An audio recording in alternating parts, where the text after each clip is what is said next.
नमस्कार दोस्तों, मेरे चैनल ऑल योर टैब में आपका स्वागत है। आओ दोस्तों, मैं आपको एक अपने देश की दर्दनाक कहानी से आपको वापस से रूबरू कराता हूँ। भोपाल गैस कांड के बारे में। जैसे कि ये भोपाल गैस कांड 1984 में हुआ था। इस कंपनी का नाम UCIL था और इसमें इस भोपाल गैस कांड के बारे में अधिक से अधिक जानकारी के लिए हमारे मोहित भाई फुल सपोर्ट करेंगे, फुल इसकी जानकारी बताएंगे कब और कैसे क्या क्या हुआ था वहाँ पे। मैं आपको लेके चलता हूँ हमारे मोहित भाई के पास। खांस रहा था, शहर दर्द के मारे चीखना चाहता था। About 40 tons of gas leaks from the Union Carbide factory. The consequences were catastrophic. Official estimates suggest some 5,000 people died. As the gas cloud condenses, it sinks to ground level. इन चेहरों को देखकर आज 30 साल बाद भोपाल का गुस्सा।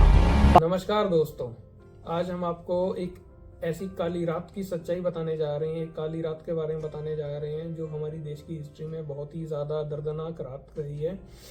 इस रात में ये समझ लीजिए आपकी हज़ारों लोग मारे गए हैं और हज़ारों लोगों को ऐसी ऐसी बीमारी हो चुकी हैं जिनका लाइलाज बीमारी हैं, जिनका इलाज भी नहीं हो सकता, लाइक कैंसर जैसी बीमारियां हुई थी।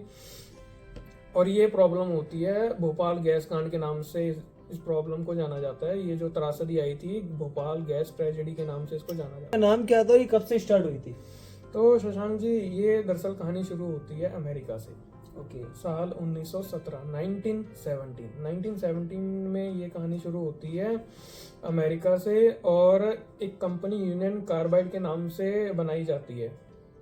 ये कंपनी स्टार्टिंग में अमेरिका में केमिकल्स और बैटरीज और टॉर्चेस इस तरह की चीज़ें बनाती थी और अपने बिजनेस को बढ़ते हुए देखे करीब 21 साल बाद इस कंपनी को इंडिया की ग्रोइंग मार्केट में इंटरेस्ट आया और 1938 में इस कंपनी ने इंडिया में कदम रखा।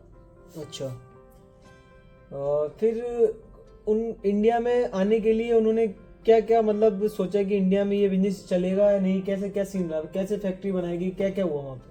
देखिए, मैं आपको थोड़ा ब्रीफली बताता हूँ। ये कंपनी अमेरिका से शुरू हुई थी और 1938 में ये जब ये इंडिया में आई तो इन लोगों ने अपना प्लांट सेटअप किया था भोपाल मध्य प्रदेश में। ठीक है। तो शशांक जी, मैं आपको ब्रीफली बताता हूँ। ये जो कंपनी है अमेरिका से शुरू हुई, 1938 में ये इंडिया में आई। इन लोगों ने अपना प्लांट सेटअप किया भोपाल में मध्य प्रदेश में और इस कंपनी ने पहले आते ही बैटरीज और टॉर्चेस बनाने का ही काम शुरू किया। और विद द टाइम इस कंपनी में इंटरेस्ट आया इंडिया की ग्रोइंग एग्रीकल्चर इंडस्ट्री को देखते हुए इन लोगों का इंटरेस्ट आया कि क्यों ना इंडिया में जो फसल उत्पादन होता है इस फसल उत्पादन को बढ़ाने के लिए कुछ ऐसा प्रोड्यूस किया जाए जिससे लोगों का भी फायदा हो और अपना फायदा भी हो, मतलब अपने खुद के फायदे के लिए भी। बिल्कुल बिल्कुल, कंपनी को प्रॉफिट हो। जी बिल्कुल जी। तो अभी मैं आपको बताता हूँ। ये बात शुरू होती है, आपको मैं एक स्क्रीन पे एक इमेज दिखाता हूँ शशांक जी। वो आप इमेज देखना, वो आप इमेज देख के आपको दिमाग में क्या थॉट आता है उस इमेज से। आप वो इमेज देखिए जी, एक बार इमेज दिखाइए जी। आप स्क्रीन पे इमेज देखिए। ये जो आप इमेज दिखा रहे हैं, इस इमेज को देख के तो ऐसा लग रहा है कुछ मतलब इंसानों के साथ गलत होने जा रहा है। ये तो बड़ी नेगेटिव फोटो दिख रही है मेरे को। इसके बारे में थोड़ा डिस्क्राइब करेंगे आप? जी शशांक जी, पर आप इस फोटो के बारे में बिल्कुल गलत हैं। अगर आप 1969 के टाइम में, 1966, 69 के टाइम में हैं जी, तो आप इस इमेज के बारे में बिल्कुल ही गलत हैं। क्योंकि मुझे मोहित जी थोड़ा ये लग रहा है इस फोटो में देख के, जैसे आप देख सकते हैं कि बिल्डिंग से पीछे आगे किसान काम कर रहे हैं। ऐसा लग रहा है कुछ केमिकल डाला जा रहा है उनके ऊपर या कुछ गलत हो रहा है उनके साथ, ऐसा शो हो रहा है इस पिक्चर में। इसमें कुछ गलत नहीं हो रहा, मैं आपको बताता हूँ। अब आप इसमें कुछ चीज सही पकड़ पा रहे हैं, कुछ चीज सही से नहीं पकड़ पाए। मैं आपको बताता हूँ। इस इमेज में दरअसल ये दर्शाया जा रहा है कि ये जो केमिकल है ये खेत में डाला जा रहा है। किसान अपने बैलों से खेत को जोत रहा है और इस केमिकल को डालने के बाद ये पॉजिटिव इम्पैक्ट क्रिएट किया जा रहा है कि इससे फसल उत्पादन दुगना तिगना होगा, फसल को कीट नहीं लगेंगे और ये देश की इकोनॉमी को ग्रोथ देगा। जो पीछे आपको बिल्डिंग्स दिख रही हैं इसमें, ये देश की इकोनॉमी को दिखा रहा है और किसान की उन्नति को दिखा रहा है इसमें। आप समझ रहे हो ना? तो इस इमेज को अगर हम आज की डेट में देखते हैं तो हमें इसको देख के बहुत ही नेगेटिव इफेक्ट आ जाता है दिमाग में कि ये तो जी जमीन में जहर डाल रहे हैं। बिल्कुल। पर उस टाइम लोगों के दिमाग में ऐसा कुछ नहीं था। उस टाइम लोगों में इस एड से बहुत ही ज़्यादा पॉजिटिव इम्पैक्ट क्रिएट हुआ था, जिससे यूनियन कार्बाइड नाम की कंपनी का इसका फ़ायदा भी बहुत ज़्यादा हुआ था। तो मतलब इस केमिकल से मतलब एग्रीकल्चर वाले जो भी किसान है हमारे, उनको काफी फायदा मिला। बिल्कुल, इस कंपनी ने देखिए फायदा किसानों को भी बहुत ज्यादा हुआ था। इसमें यूनियन कार्बाइड के ने एक केमिकल लॉन्च किया था जिसका नाम था सेविन। आप केमिकल नहीं बोल सकते उसका, चलो पेस्टिसाइड बोल लो तो थोड़ा सा लोगों को समझने में आसानी होगी। तो यूनियन कार्बाइड ने जब ये अपना पेस्टिसाइड लॉन्च किया था इंडियन एग्रीकल्चर इंडस्ट्री में, तो ये की फर्टिलाइजर बन गया था और इसके कारण लोगों को बहुत ज्यादा फायदा हुआ था और जो फसल का उत्पादन था वो दुगना तिगुना हो चुका था। लोगों का फसल का जो उत्पादन था वो काफी ज्यादा बढ़ गया था। और यूनियन कार्बाइड जो अपना पहले काम तो कर ही रही थी, बैटरीज बनाना और वो सब तो कुछ चल ही रहा था, पर इसमें एक फ्लॉ रहा। विद द टाइम आते आते 1969 तक क्या सीन हुआ कि इस सेवन पेस्टिसाइड से क्या बोलते हैं इंस्पायर, इस सेवन पेस्टिसाइड से लोगों ने इंस्पायर होके और भी काफी सारी कंपनीज आ गई सेम इंडस्ट्री में। तो उससे क्या हुआ, ये मार्केट डाइवर्सिफाई हुई और लोगों के प्रॉफिट, जो यूनियन कार्बाइड के प्रॉफिट्स कम हुए एक हद तक तो ठीक था, पर जो नई कंपनीज आई उन लोगों ने इस प्रोडक्ट को बहुत ही ज़्यादा कम दाम पे बेचना शुरू कर दिया। क्योंकि देखो इस कंपनी ने इस प्रोडक्ट को लॉन्च किया था, इस कंपनी की इस प्रोडक्ट में मोनोपोली थी, बट सेम प्रोडक्ट जब लोगों में और सस्ते प्राइस में मिलने लगा तो इस कंपनी को काफ़ी ज़्यादा बड़े लॉसेस भी होने लगे। तो वहां से इस कंपनी में मतलब क्या बोलते हैं ना, उल्टी गिनती इसकी होनी वहां से शुरू हुई थी। तो जैसे कंपटीशन बढ़ा तो इस कंपनी को लॉस होना भी स्टार्ट हुआ होगा ज्यादा हद से ज्यादा। जी, ये जो और नई नई कंपनियां आई होगी मार्केट में तो काफी प्रॉब्लम भी आई होगी। बिल्कुल देखिए इसमें काफी सारे इंडियन इन्वेस्टर्स को भी थोड़ा इसमें नुकसान होने लगा था। क्योंकि आपको मैं बताता हूँ, इस कंपनी में 51% स्टेक तो अमेरिकन का था और अराउंड 49% स्टेक था वो इंडियन इन्वेस्टर्स का था। तो लोगों को भी इसमें नुकसान हो रहा था और लोगों का भी काफी ज्यादा प्रेशर था। तो इस कंपनी ने इस काम के लिए कॉस्ट कटिंग शुरू कर दी थी और 1975 आते आते इस कंपनी को काफी ज्यादा लॉसेस होने वाले, बड़े बड़े लॉसेस से ये कंपनी सफर करने लगी और अमेरिका से भी इस कंपनी के ऊपर प्रेशर था कि आप इसकी कॉस्ट रिडक्शन कीजिए कैसे ना कैसे करके। तो इन लोगों ने इसके लिए क्या किया, कॉस्ट रिडक्शन के लिए इन लोगों ने MIC की जो प्रोडक्शन होती है, MIC अब मैं आपको बताता हूँ, MIC बोले तो मिथाइल आइसोनाइट करके केमिकल होता है जिसको शॉर्ट फॉर्म में MIC बोला जाता है। उसकी प्रोडक्शन भोपाल में शुरू कर दी थी। जैसे पब्लिक, जैसे हमारी जनता को पता लगा हुआ MIC का मतलब क्या होता है, मोहित जी ने उसका नाम बताया पूरा, एक बार दोबारा रिपीट करेंगे मोहित जी? जी, MIC का जो पूरा नाम होता है उसको मिथाइल आइसोनेट बोला जाता है। कंपनी ने मिथाइल आइसोनेट को तो इंडिया में बनाना शुरू कर दिया और पर उसमें कॉस्ट कटिंग भी जो कर रहे थे इन लोगों ने, अपनी वर्कफोर्स रिड्यूस कर दी, कम पढ़े लिखे लोगों को काम पे रखना शुरू कर दिया, सेफ्टी रेगुलेशंस को फॉलो नहीं कर रहे थे, अपनी कंपनी को मेंटेन भी नहीं कर रहे थे ढंग से। तो फिर इन सब फ्लॉज के चलते ही ये जो इंसिडेंट हुआ था, मैं आपको बता कुछ ना कुछ प्रॉब्लम आने लगी हुई कंपनियों में। जी, ये प्रॉब्लम नहीं है, सब कॉस्ट कटिंग के नतीजा है। देखिए आपने इतना ज्यादा प्रॉफिट लिया है, ठीक है, और आप इंडिया की धरती के ऊपर काम कर रहे हो, ठीक है, इंडिया में, तो फिर आप वहाँ के लोगों के आपको सेफ्टी का भी तो ध्यान रखना चाहिए ना। आपको ये जान के अचंभा होगा कि इस कंपनी ने आज तक ये डिक्लेयर नहीं किया था कि ये कितना ज्यादा खतरनाक केमिकल बना रहे हैं। लोगों में जो आसपास के 20-25 किलोमीटर का एरिया था, लोगों को पता भी नहीं था कि इतना डेंजरस केमिकल इस कंपनी में बनाया जा रहा है। फिर उससे मतलब जब लोगों को पता लगा या कुछ पता हुआ तो कुछ लोगों ने कुछ किया कंपनी के बारे में, किसी को कंप्लेंट वगैरह कुछ की, या कैसे रहा ये चलता रहा प्रोसेस? एक्चुअली ये लोगों में ऐसे शुरू हुआ कि इस कंपनी ना में रेगुलर लीक्स शुरू होने, जो इस कंपनी में एक्चुअली शुरू ऐसे हुआ, रेगुलर लीक्स होने लगे, ठीक है। तो थोड़ा बहुत लोग समझने लगे कि ये तो ऐसे ही होता रहता है, ठीक है। कॉस्ट कटिंग के चक्कर में अगर कोई पाइप डैमेज हो जाए तो उसको रिपेयर करके ये लोग दोबारा यूज कर रहे थे। ये नहीं था कि उसको कभी भी इन लोगों ने रिप्लेस तक नहीं किया था, उन पाइप्स को ये लोग रिप्लेस नहीं करते थे, जिसके कारण कॉस्ट कटिंग में वो क्या होता है ना, प्रोडक्ट की स्टैंडर्ड होता है, उसको आप रिपेयर कर करके बार बार यूज करते हो ना, तो जो उसकी क्या बोलते हैं कैपेसिटी होती है ना, वो भी विद द टाइम कम हो जाती है और आप उसके ऊपर रिलायबल नहीं रह सकते।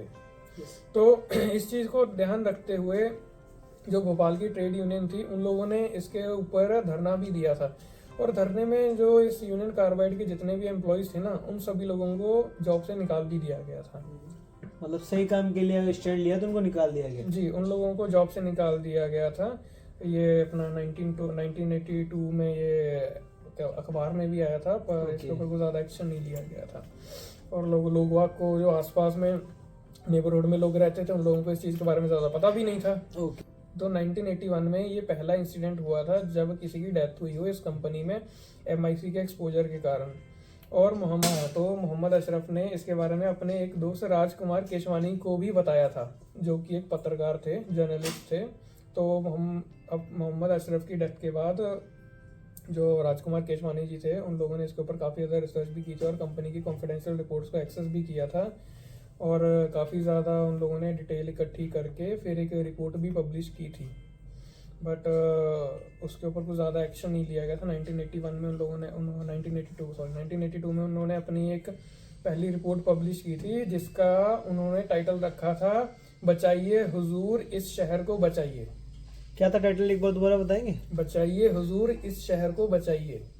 तो इससे बहुत ही ज़्यादा पहले ही लोगों को क्लियर हो जाता है कि ये जो चीज़ है कोई बहुत ही ज़्यादा खतरनाक चीज़ है, और ये बम है, एक तरीके के बम के ऊपर लोग रह रहे हैं, और ये जब किसी दिन भी फटा तो पूरे शहर को ले डूबेगा। शहर को क्या, ये पूरी स्टेट तक भी फैल सकता था।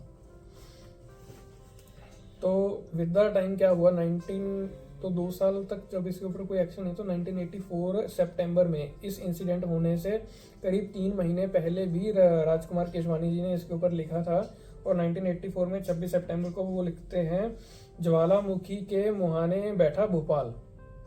ज्वालामुखी के मुहाने बैठा भोपाल। मुहाने बोले तो मतलब उसके किनारे बैठा है। तो आप लोगों को इस चीज़ से अंदाजा हो जाना चाहिए था कि ये कितना बड़ा बम के ऊपर बैठे हैं हम लोग। लोगों को अंदाजा हो भी जाता, पर लोगों को इतनी ज़्यादा पढ़ाई लिखाई भी तो नहीं थी वहाँ पे उस टाइम।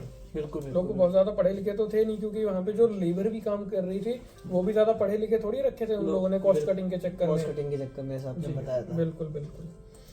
तो दिसंबर 1984 में ये मेजर इंसिडेंट होता है और मिथाइल आइसोनेट MIC गैस लीक होती है, ठीक है, 3 टैंक से।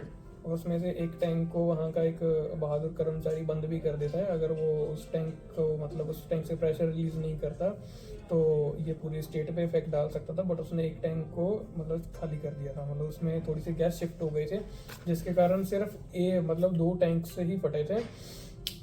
और MIC जब लीक हुई और देन स्क्रबर के थ्रू गैस बाहर गई है, और जो स्क्रबर का काम होता है वो क्या होता है, हार्मफुल गैसेस को जला के उनको नॉर्मल एनवायरनमेंट में छोड़ने के लिए थोड़ा उसको सेट कर देते हैं। तो स्क्रबर के में से पूरी की पूरी गैस स्क्रबर बनता है, क्योंकि स्क्रबर में से पूरी की पूरी टॉक्सिक गैस निकली, और वो धीरे धीरे करके पूरे भोपाल शहर में फैली, और इसके कारण हज़ारों लोग मरे। लोगों को लंग्स कैंसर, बहुत तरह की बीमारियाँ, लोगों को खून की उल्टियाँ, लोग हॉस्पिटल्स जा रहे हैं तो उनको हॉस्पिटल्स में कुछ लोग ऑक्सीजन, क्या है ना, डॉक्टर्स पेशेंट्स को ऑक्सीजन लगा रहे हैं। ऑक्सीजन लगाने से भी कोई फ़ायदा नहीं हो रहा, क्योंकि ऑक्सीजन से जो इसका एक्सपोजर और ज़्यादा बढ़ जाता है। हवा के संपर्क में MIC आते ही जहर बन जाती है, हवा और पानी के संपर्क में आते ही। तो ये हुआ था भोपाल गैस कांड में। तो एक तरीके से कहते थे उस दिन का दिन, मतलब 1984 में जो दिन रहा होगा बहुत ही ब्लैक दिन रहा होगा। जी, वो काली रात रही थी और 2 दिन तक लोग वह सांस तक नहीं ले पा रहे थे। मतलब बहुत क्रिटिकल मामला रहा है। जी बिल्कुल। तो ये थी आज की हमारी कहानी, जो हमारे मोहित भाई ने आप तक पहुंचाने के लिए कोशिश करी। हम दोनों ने मिलकर आप सभी को ये जागरूक करना चाहते हैं कि ये भोपाल गैस कांड में ये इतना बुरा दिन रहा होगा, पब्लिक कैसे परेशान हुई, क्या क्या हुआ था, ये सारी चीज़ें आपको बताइए। हम चाहते हैं हमारी वीडियो को ज़्यादा से ज़्यादा लोग देखें और इससे सोचे कि आसपास में कुछ भी गलत हो रहा है, कुछ भी गलत चीज़ें हो रही, तो उसको कोई ना किसी को रिपोर्ट ज़रूर करें। लोग बागों के शहरों में फैक्ट्रियाँ हैं, आसपास में बहुत सारी फैक्ट्रियाँ भी हैं, कुछ भी चेक कर सकते हैं, पता कर सकते हैं, वहाँ पे कोई प्रॉब्लम नहीं है, लीगल एक्शन ले सकते हैं हम लोग, कुछ भी कर सकते हैं। क्यों मैं आपको बताता हूँ, आजकल तो सीन ये भी है कि जो फैक्ट्रीज होती है ना, उनका डेटा ऑनलाइन अवेलेबल रहता है। गवर्नमेंट की वेबसाइट्स के ऊपर ही आप ट्रस्ट करें, वहीं से आप ट्रस्टवर्दी सोर्स से देखें। और आपको मैं एक और बात बता दूं, 1984 में ये इंसिडेंट होने के बाद ही एनवायरमेंटल पॉलिसी एनेक्टेड हुई थी। उससे पहले एनवायरमेंटल पॉलिसी नाम का कोई भी एक्ट एग्जिस्ट नहीं करता था, क्योंकि अगर एनवायरमेंटल एक्ट जैसी कोई पॉलिसी उस टाइम एग्जिस्ट करती होती ना, तो इतना बड़ा कांड कभी नहीं होता। क्योंकि केमिकल की प्रोडक्शन करने के लिए बहुत सारी रिस्ट्रिक्शंस होती हैं और उन सब चीज़ों का ध्यान रखना चाहिए। और इस कंपनी ने आज तक कभी किसी को कुछ बताया नहीं था कि हम लोग क्या बना रहे हैं और इसका सेफ्टी इवैक्यूएशन प्लान क्या है, अगर गैस लीक हो गई तो क्या होगा। सरकार ने एक्चुअली इनको केमिकल प्रोडक्शन का लाइसेंस देने से पहले ही कहा था कि आप इसे कि इवैक्यूएशन प्लान बनाइएगा कि जिससे कि लोग वहाँ थोड़ा सा मतलब भाग सके अगर कोई दिक्कत हो जाए। तो इन लोगों ने पर ऐसा प्लान कभी बनाया ही नहीं था, तो पूरी की पूरी तरीके से सेफ्टी प्रिकॉशंस की सेफ्टी की वॉयलेशन की गई थी इसमें। आज की जानकारी के साथ हम ये कहानी का अंत हुआ है, और हमारी वीडियो को ज़्यादा से ज़्यादा देखें। मोहित जी कुछ कहेंगे आप लास्ट में? जी हाँ, आप हमारे शशांक जी का चैनल ऑल योर टाइप को सब्सक्राइब कीजिए और लाइक कीजिए वीडियो को और शेयर कीजिए। थैंक यू सो मच हमारे साथ जुड़े रहने के लिए। मिलते हैं अगली वीडियो में। राम राम साहब।